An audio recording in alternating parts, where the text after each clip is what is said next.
camagüeyano, le damos la bienvenida a TVC Online. Hoy en día saber la localización de un lugar o una dirección es cosa de segundos.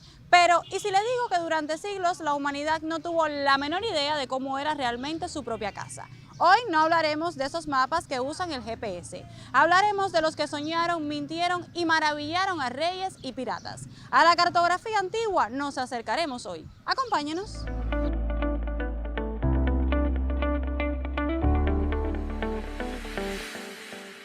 Como es habitual, presentamos las informaciones que marcaron nuestra ciberagenda informativa. De esta manera, conocerá sobre las jornadas de trabajo por el tercer aniversario de la Ley de Comunicación Social.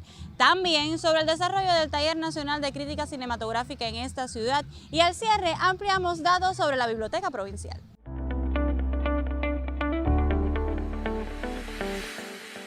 El mapa más antiguo que se conserva no está dibujado sobre pergamino ni sobre tela, está grabado en arcilla. Se llama la tablilla de Gazur y tiene nada menos que 2700 años. Nació en Mesopotamia, cuna de las primeras civilizaciones. Pero aquí viene lo curioso, no muestra el mundo real, ni océanos ni continentes, muestra algo mucho más humilde y a la vez más humano. Una propiedad privada y un valle, dos montañas, un arroyo y los límites de un terreno. Sobre esta y otras curiosidades de la cartografía conocerá más adelante.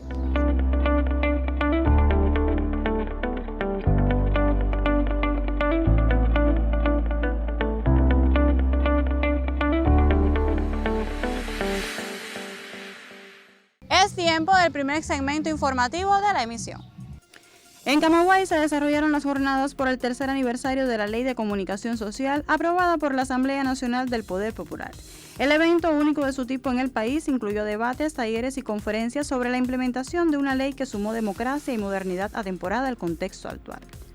Entre los momentos destacados figuró un conversatorio con jóvenes diputados que contribuyeron a elaborar la ley, constituida a partir de un proceso de consulta con más de 7.000 personas de diversos sectores. Se explicó que la ley define 3 ámbitos fundamentales para la comunicación en el país: el organizacional, el institucional y el comunitario. También se abordó la necesidad de permanecer activos en redes sociales, unido ante un campo de lucha permanente. Se habló de las posibilidades de la ley para auxiliar a emprendedores con la publicidad y de cómo estas prácticas generan ingresos para los medios de comunicación. En medio de la situación de déficit energético, se ponderó el papel del movimiento Mi Barrio por la Patria para generar información fidedigna. La jornada incluyó la firma de un convenio con la Oficina del Historiador de la ciudad, el balance de la implementación de la ley y exposiciones sobre manuales de gestión de la comunicación y articulación efectiva. Del 28 al 31 de mayo se celebró una nueva edición del Taller Nacional de Crítica Cinematográfica dedicada al centenario del natalicio del comandante en jefe Fidel Castro Ruz y al aniversario 65 de la Unión de Historiadores y Artistas de Cuba.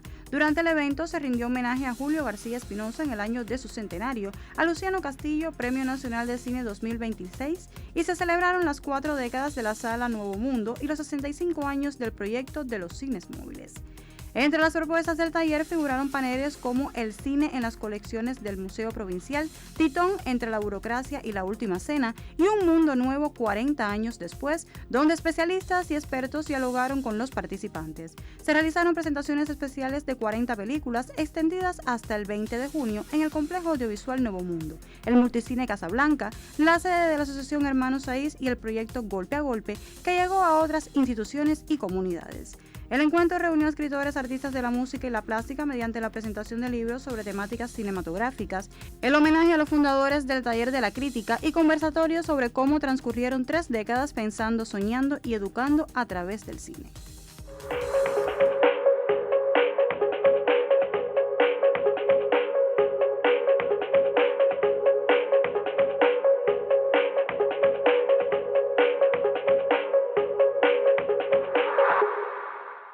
En el municipio de Najasa, al suroeste de Camagüey, se encuentra uno de los tesoros paleontológicos más valiosos de Cuba, un bosque fósil que alberga aproximadamente 49 especies florísticas petrificadas.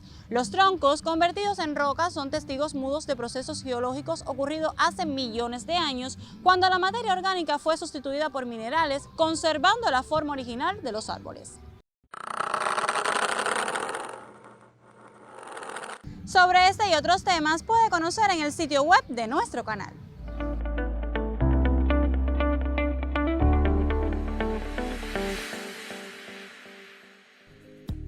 En la antigüedad los mapas no eran para navegar, eran para contar una historia sagrada. Por eso dibujaban criaturas reales junto a seres imposibles. El unicornio, el hombre sin cabeza, el monstruo marino que tragaba barcos. No mentían, creían. En la antigüedad los griegos ya sabían que la Tierra era redonda. Lo dedujeron mirando las sombras y los barcos que desaparecían en el horizonte. Eratóstenes calculó su tamaño con un error de solo el 10%. Pero sus mapas se perdieron y durante 1000 años la gente volvió a pensar que el mundo era plano. Luego llegó Ptolomeo en el siglo II y se marcó un error que duró 1200 años.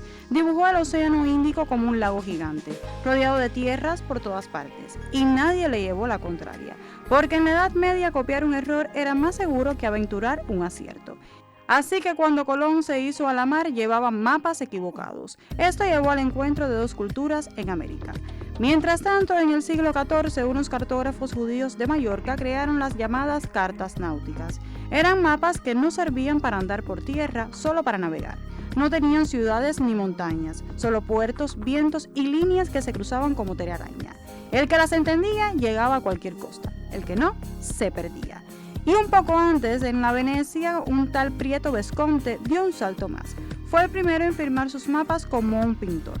Sus postulanos tenían una precisión asombrosa para el Mediterráneo, y sin embargo, al salir del estrecho de Gibraltar, todo se volvía fantasía. Vesconte dibujaba reyes negros y montañas de oro en el África Occidental. No mentía, rellenaba el silencio con lo que otros habían contado. Otro dato curioso de este tema es que el almirante otomano Piri Reis en 1513 compuso un mapa sobre piel de gacela. En él aparecía América del Sur con una precisión que no se volvería a ver hasta siglos después, y también la Antártida, libre de hielo cuando nadie la había descubierto. ¿Cómo lo supo? El propio Piri Reis escribió que utilizó 20 mapas antiguos, algunos de la época de Alejandro Magno. Esos originales se perdieron, solo queda una copia, un enigma dibujado a pluma. En el siglo XVIII, un escocés de apellido Bartolomé inventó montañas y pueblos falsos en sus mapas de África. No lo hacía por maldad, sino como trampa. Si alguien copiaba su mapa y ponía este monte que no existía, él podía demostrar que le habían robado. Esos pueblos fantasmas aún aparecen en algún mapa de hoy, como un recuerdo de aquella guerra silenciosa entre el que dibuja y el que copia. Al fin y al cabo, los mapas antiguos no nos enseñan dónde estamos, nos enseñan que alguna vez para estar en algún sitio, primero hubo que imaginarlo.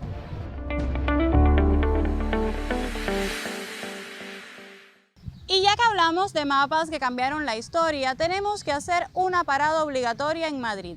Allí dentro del Museo Naval se guarda un tesoro. Se trata de la Carta de Juan de la Cosa, un mapamundi dibujado en el año 1500 sobre un enorme pergamino de casi 2 metros de ancho. Su valor radica en ser el primer mapa que incluye América, pintado apenas 8 años después del primer viaje de Colón con sus costas, sus islas y sus misterios.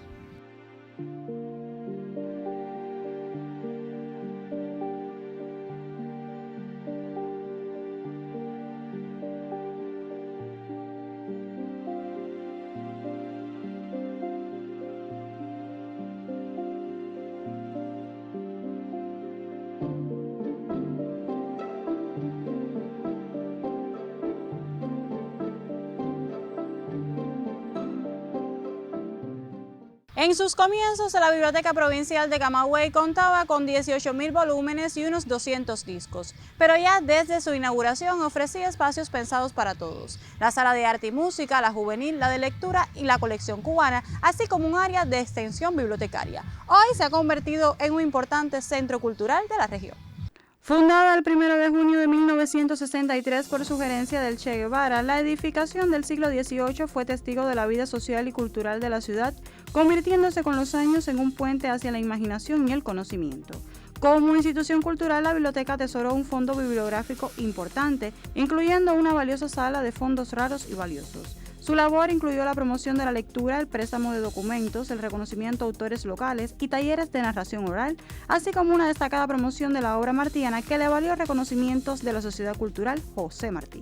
La institución también fue reconocida como centro de referencia de la UNICEF por su atención priorizada a niños y jóvenes en el desarrollo de los hábitos de lectura. También mereció los premios de cuentería y chamán de la Cátedra Iberoamericana de Narración Oral Escénica y fue declarada vanguardia nacional por 6 años consecutivos, demostrando su papel central en la vida cultural del territorio.